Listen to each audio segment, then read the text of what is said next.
Hello,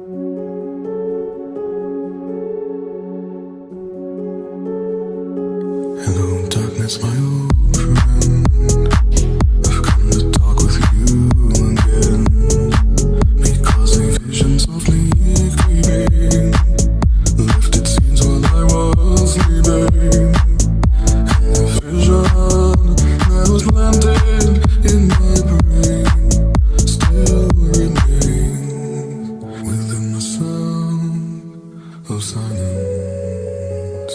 In restless dreams I walked alone, narrow streets of cobblestone, neath the halo of a street lamp. I turned my collar to the cold and damp, when my eyes were stabbed by the flash of a neon light that split the night and touched the sound of silence.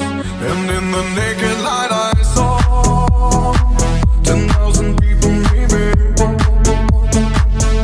people talking without speaking, people hearing without listening, people writing songs their voices never shared, and no one dared disturb the sound of silence.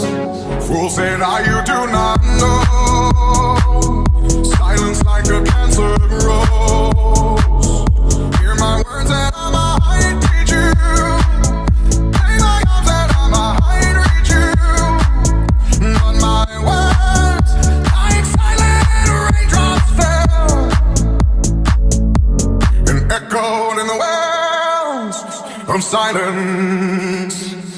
And the people bowed and prayed to the neon god they made. And the sign flashed out its warning, and the words that it was forming.